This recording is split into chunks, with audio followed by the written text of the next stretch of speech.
दोस्तों मेरे इस फ्रेम में जो लोग दिखाई दे रहे हैं ये लोग करणी सेना के हैं और ये जो बड़ी सी भीड़ इसलिए इकट्ठा हुई है क्योंकि ये विरोध कर रहे हैं सांसद लालजी सुमन का। क्योंकि कुछ दिन पहले राज्यसभा में लालजी सुमन ने राणा सांगा को लेकर एक विवादित बयान दिया था और आज आगरा में उनके गृह जनपद में ये लोग इकट्ठा हुए हैं और इनका विरोध कर रहे हैं। और इसी कारण लालजी सुमन के सुरक्षा के लिए प्रशासन ने इतने बड़े इंतजाम किए हैं जिसे सुनकर आप हैरान हो जाएंगे। लालजी सुमन की सुरक्षा के लिए 2 किलोमीटर के अंदर 9 कंपनी पीएससी की लगाई गई है, 2 कंपनी आरएएफ की लगाई गई है, 4 डीएसपी तैनात किए गए हैं, 3 एएसपी तैनात किए गए हैं, 12 एसीपी तैनात किए गए हैं, 21 थाना के प्रभारी तैनात किए गए हैं, 40 इंस्पेक्टर तैनात किए गए हैं, 300 दरोगा तैनात किए गए हैं और 2500 सिपाही तैनात किए गए हैं सिर्फ राज्यसभा सांसद की सुरक्षा के लिए, लालजी सुमन की सुरक्षा के लिए कि कोई अनहोनी ना हो। करणी सेना के लाखों लोग इकट्ठा हुए हैं लालजी सुमन का विरोध करने के लिए क्योंकि उन्होंने राणा सांगा को लेकर विवादित बयान दिया था। हमारे साथ विक्की हैं, विक्की से आज हम समझेंगे कि क्या है पूरा मामला, क्यों राणा सांगा का और लालजी सुमन का यह मामला इतना प्रकाश में आया और वर्तमान में इतनी भारी संख्या में क्षत्रिय समाज के अलग अलग संगठन के लोग क्यों इकट्ठा है। विक्की पहले हमको अभी का मामला बताइए कि करंट का क्या स्टेटस है और उसके बाद से जो राणा सांगा और लालजी सुमन को लेकर जो विवाद राज्यसभा में उठा था उसे मुझे समझाइएगा। सबसे पहले मैं आपको ये बता दूं कि यूपी के आगरा में गढ़ीरामी में आज क्षत्रिय समाज ने रक्त स्वाभिमान रैली निकाली। ये रैली आज राणा सांगा के जयंती पर निकाली गई थी, लेकिन इसका विशेष उद्देश्य ये था कि वो लालजी सुमन का, जो राज्यसभा सांसद समाजवादी पार्टी से हैं, उनका विरोध करना था। और इसी के लिए उनके घर के आसपास तकरीबन 2 किलोमीटर के दायरे में पुलिस रखी गई है। और ये जहां ये पूरा पंडाल आपको जो दिखाई दे रहा है, ये पंडाल तकरीबन 50 बीघे में ये पंडाल लगाया गया है। यहाँ पर सुबह से ही लगातार लोग पहुंच रहे हैं और सबसे बड़ी बात यह है कि यहाँ पर तकरीबन 2 लाख से 3 लाख तक के अनुमानित भीड़ का आंकड़ा जो है वो कहूंगा कि एक बार आप इसे दिखाएं, इस भीड़ को। इसको हिंदुस्तान ने प्रकाशित किया और एक बार इसकी टैगलाइन भी पढ़िए कि करणी सेना, आगरा में करणी सेना का प्रदर्शन, तलवार और बंदूक लेकर पहुंचे, पुलिस को ही बाहर निकाल दिया। ये देखिए, सबसे पहले जो समझाऊं मैं, इस तस्वीर को देखिए। इस तस्वीर में जो सर पर जो है केसरिया साफा बांधे हुए हैं तमाम लोग जो हैं क्षत्रिय समाज के, हाथों में आप देख सकते हैं तलवारें हैं, हाथों में बंदूकें हैं, पीछे लोग एग्रेसिव होके नारे लगा रहे हैं। तो ये पूरा प्रदर्शन का इस समय का सिचुएशन है। और लगातार जो है भीड़, 5 बजे के बाद अल्टीमेटम दिया गया था करणी सेना के द्वारा कि अगर 5 बजे तक उनकी जो 6 मांगे हैं अगर नहीं मानी जाएंगी तो उसके बाद सख्ती प्रदर्शन। क्या है वो 6 मांगे? वो 6 मांगे क्या है वो मैं आपको बता दे रहा हूं। वो 6 मांगों में सबसे पहला मांग यह है कि क्षत्रिय युवाओं पर संबंधित मामले जो भी मुकदमे दर्ज हुए हैं वो तत्काल प्रभाव से अभी के अभी वापस लिए जाएं। ये मामले तब के हैं जब इसके पहले ये तमाम लोग, क्षत्रिय समाज के लोग, जब प्रदर्शन करने गए थे, वहां पे घेराव करने गए थे सांसद का घर। अच्छा, ये जब लालजी सुमन ने बयान दिया था उसके बाद की बात है। उसके बाद जब सबसे पहली बार गए थे, कम संख्या थी वहां पर, तो उस दौरान जितने लोगों के ऊपर मुकदमा पुलिस ने दर्ज किया था उन मुकदमों को वापस लेने की बात पहली मांग है। राष्ट्रीय महापुरुष वीर योद्धा राणा सांगा जी को भारत रत्न दिलाने की मांग भी क्षत्रिय समाज के लोग और खासकर करणी सेना जो है वो कर रही है। गौतम बुद्ध नगर में एक निर्माणाधीन एयरपोर्ट का काम चल रहा है, उस एयरपोर्ट के नाम को भी राणा सांगा के नाम पर रखने की बात और उनकी मांग जो है वो क्षत्रिय समाज और करणी सेना कर रही है। इसके साथ ही महापुरुष राणा सांगा का गौरवशाली इतिहास को जो है, उनका जो गौरवशाली इतिहास है उसको जो है इतिहास के पन्नों में और खासकर शैक्षणिक संस्थानों में जो है इसका एक जो चैप्टर है वो दिखाने की कोशिश करने के लिए जो है मांग किया जा रहा है। और इसके साथ ही इतिहास में कोई छेड़छाड़ ना हो इसके लिए एक कानून बनाने की मांग जो है वो भी सरकार से की जा रही है। तो 6 मांग है जिसके एवज में ये लगातार प्रदर्शन हो रहा है। और इस प्रदर्शन का जो नाम है, आप नाम देखिए, शक्ति स्वाभिमान सम्मेलन। ये शक्ति रक्त स्वाभिमान सम्मेलन, इसके पहले जब सांसद का घर घेराव हो रहा था उस दौरान क्षत्रिय समाज के कुछ लोगों को चोट भी आई थी, उनको जख्म भी हुए थे और चोट भी लगी थी कई लोगों को। उसी के एवज में जो है ये रक्त स्वाभिमान सम्मेलन का आयोजन जो है आज किया जा रहा है। इसके साथ ही बता दूं जो ओकेंद्र राणा जो है ये राष्ट्रीय अध्यक्ष हैं, ये 5 बजे तक अल्टीमेटम दिए थे और इन्होंने ये सीधे प्रशासन को, हाँ, हाँ, प्रशासन को और सरकार को उत्तर कि प्रदेश सरकार, हाँ, उत्तर प्रदेश सरकार की अगर ये समाजवादी पार्टी के जो सांसद हैं ये माफी नहीं मांगते हैं और आप हमारी मांगों को नहीं मानते हैं तो सख्ती प्रदर्शन करेंगे।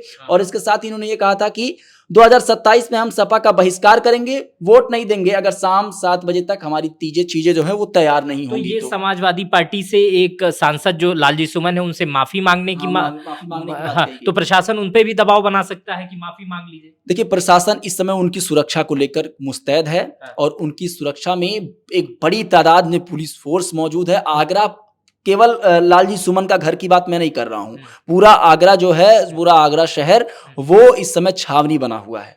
हाँ, वहां पे अलग अलग जिलों की जो है पुलिस आई है और ये तैयारी कई दिनों से की जा रही थी क्योंकि ये आह्वान पहले ही कर दिया जा चुका था करणी सेना के थ्रू। और करणी सेना के थ्रू जब ये आह्वान किया गया था उसके एक दिन पहले मतलब कल जो है जो पुलिस फोर्स है वो पुलिस फोर्स जो डंडा यूज करती है, पुलिस जो डंडा यूज करती है वो भी अलग जगहों से मंगवाया गया डंडा है, अलग बहुत भारी मात्रा में उसको मंगवाया गया है ताकि पुलिस फोर्स के साथ वो भी मौजूद रहे। बड़े बड़े बोल्डर वहां पे गिराए गए हैं उस सड़क को बैरिकेड करने के लिए। इसके साथ ही अलग अलग कंपनियों की जो पीएससी हुआ, आरएएफ हुआ, ये तमाम जो कंपनियों की पुलिस है वो भी वहां पर लगाई गई है। अच्छा, इस इतनी बड़ी भीड़ को ऑर्गेनाइज करने के लिए किन किन लोगों, कौन कौन लोग वहां पहुंचे, इस पे कुछ बता पाएंगे? मतलब मैं समझा नहीं क्या पूछना चाह रहा हूँ। मैं यहाँ पे कितने संगठन के लोग पहुंचे? जैसे चर्चा थी कि बृजभूषण शरण सिंह पहुंचने वाले हैं या यहाँ पे बृजभूषण शरण सिंह नहीं पहुंचे हैं। देखिए बृजभूषण शरण सिंह के लोग गए होंगे क्योंकि क्षत्रिय समाज से वो भी आते हैं। राजा भैया के सुबह समाचार मिला था कि राजा भैया से जुड़े जो लोग हैं उनके कार्यकर्ता हैं वो भी वहां पर शिरकत किए हुए हैं। और इसके साथ ही क्षत्रिय महासभा, करणी सेना और इसके साथ साथ क्षत्रिय समाज से जुड़े हुए अलग अलग 10 संगठन भी यहाँ पहुंचे हुए हैं और अपना हाबा काबा और गाड़ियां, तलवारें, बंदूक, हथियार और जितने भी बंदोबस्त हो सकते थे वो सारे करके यहाँ पे करणी सेना और क्षत्रिय समाज के लोग यहाँ पे पहुंचे हुए हैं। और सबसे बड़ी बात मैं आपको बताऊं, जब ये सारी चीजें चल रही थी, ये प्रकरण पूरा जब चल रहा था, उसी समय अखिलेश यादव जो है वो इटावा पहुंचे हुए थे। उन्होंने एक कार्यक्रम में कहा कि लालजी सुमन या हमारे कार्यकर्ता का अपमान करेंगे तो हम समाजवादी लोग भी उनके साथ खड़े दिखाई देंगे, उनके साथ मतलब समाजवादी सांसद के साथ, और उनके सम्मान की लड़ाई लड़ने का काम करेंगे। और ये सेना वेना सब नकली है, सब बीजेपी वाले हैं। मतलब इनका कहना है कि जितने भी लोग यहाँ पे आए हुए हैं वो सब बीजेपी वाले हैं और ये सेना वेना सब नकली है। करणी सेना को ये नकली बता रहे हैं और जिस तरीके से ये कह रहे हैं, अखिलेश यादव ये बात कह रहे हैं, पूर्व मुख्यमंत्री ये बात कह रहे हैं, और उनका साफ तौर पे जो ये कहना है, इससे ये समाजवादी पार्टी के लोग जो है वो उग्र होंगे। समाजवादी पार्टी को सीधे तौर पे ये संदेश है, कह सकते हैं आप, कि जो अभी ये कह रहे हैं कि समाजवादी पार्टी के राज्यसभा सांसद के साथ खड़े रहना है और हम खड़े हैं, तो इसका मतलब पूरा समाजवादी पार्टी उनके साथ खड़ा है और समाजवादी पार्टी के साथ जो समाजवादी विचारधारा को मानने वाले लोग हैं वो भी उनके साथ खड़े हुए हैं। हाँ, लेकिन इसमें अखिलेश यादव की ये बात कहीं से तार्किक थोड़ी कम दिखाई दे रही है, क्योंकि करणी सेना और तमाम लोग वहां इकट्ठा, उनकी 6 मांगे सरकार से भी हैं और एक मांग सरकार से ही मांग, वही तो कह रहे हैं, सरकार से वो कानून बनाने की मांग कर रहे हैं कि इतिहास के साथ कोई छेड़छाड़ ना करे। जब इतिहास के साथ छेड़छाड़ की बात होती है तो जरूरी नहीं वो क्षत्रियों से जुड़ा इतिहास हो, वो मुसलमानों से जुड़ा हुआ इतिहास हो सकता है, वो किसी और समाज से जुड़ा इतिहास हो सकता है, वो गौड़ समाज से जुड़ा इतिहास हो सकता है, निषाद समाज से जुड़ा इतिहास हो सकता है।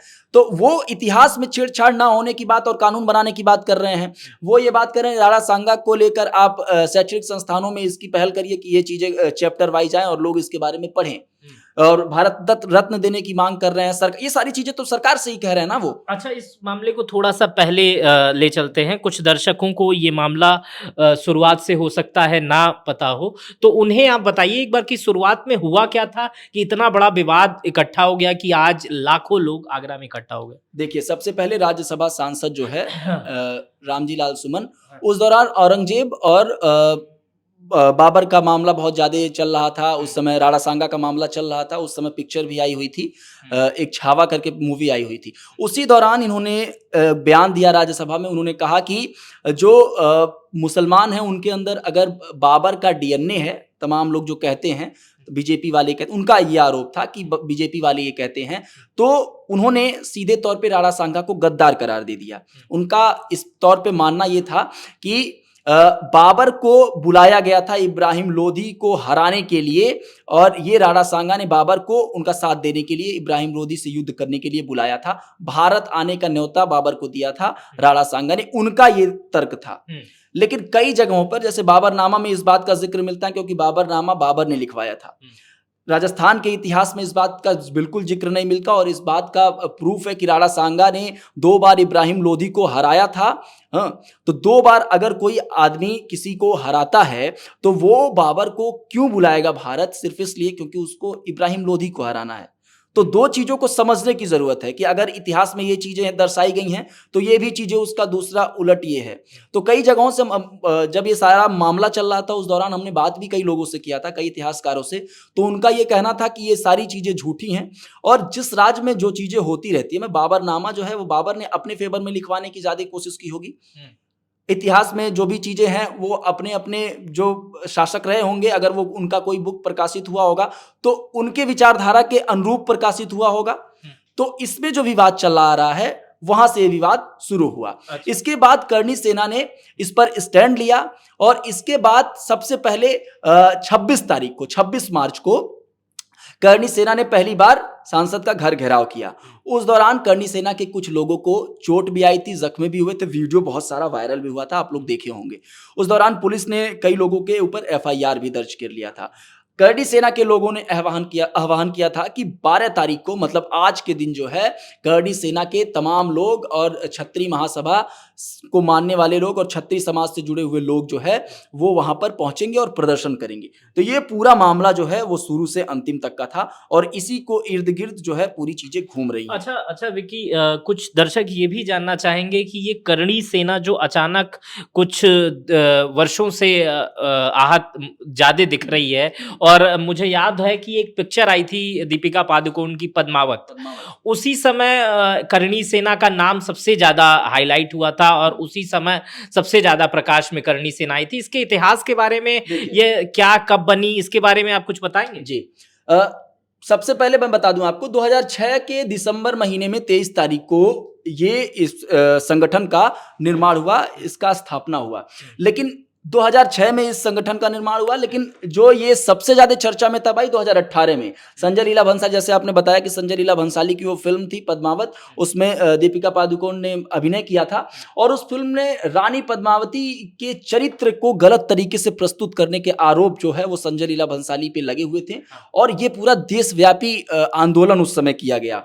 और इसके बाद जो है संजय लीला भंसाली पर हमले की बात भी आई थी, और हिंसक तोड़फोड़ भी, इस तमाम प्रकार की घटनाएं जो है इस समय आई थी। तो मैं बता दूं कि इसकी जो स्थापना हुई थी वो 23 सितंबर 2006 को जयपुर के जोतवाड़ा में लोकेंद्र सिंह कालवी ने किया था। इसका संगठन का उद्देश्य बेसिकली ये था, क्योंकि ये राजनीतिक संगठन नहीं है, ये समाज कल्याण के लिए समझ लीजिए एक तरीके से जो है एक खास समुदाय को जोड़ती हुई संगठन है। इस संगठन का मुख्य उद्देश्य है कि नौकरियों और शिक्षा में राजपूतों के लिए जाति आधारित आरक्षण की मांग करता है ये संगठन, और शुरू से 2006 से इसी चीज की मांग करता रहा है। नाम इसका बेसिकली करणी सेना इसलिए पड़ा क्योंकि करणी माता के नाम पर इस संगठन का जो है वो नाम पड़ा हुआ है। इसके साथ ही आपको बता दूं कि ये राजनीतिक संगठन नहीं है, लेकिन समय समय पर जब भी चुनाव आते हैं तो लुभावने तरीके से जो राजनीतिक पार्टियां हैं वो इस संगठन को अपने पाले में करने की कोशिश करते हैं, ताकि वोट बैंक जो है उनके तरफ शिफ्ट हो सके। 2023 में जो संगठन के संस्थापक थे लोकेंद्र सिंह कालवी, इनके निधन के बाद यह संगठन और भी तेजी से उभरा, और अब जो है इसकी विभिन्न राज्यों में, ना केवल जहाँ पे छत्री ज्यादा हैं, बल्कि उत्तर प्रदेश की बात कर लें, आपको बिहार की बात कर लें, और इसके साथ ही आपको गुजरात की बात कर लें, मध्य प्रदेश की बात कर लें, हरियाणा की बात कर लें, राजस्थान की बात कर लें, तो इन जगहों पर ये प्रभावी रूप से देखने को मिल रहा है। संगठन का जो है जो कह सकते हैं कि सदस्यता, एक तरीके से कह सकते हैं, जो इससे लोग जुड़ने वाले हैं वो अधिकतर बढ़ गई है। लेकिन 2018 में पहली बार सबसे ज्यादा चर्चा में आया था।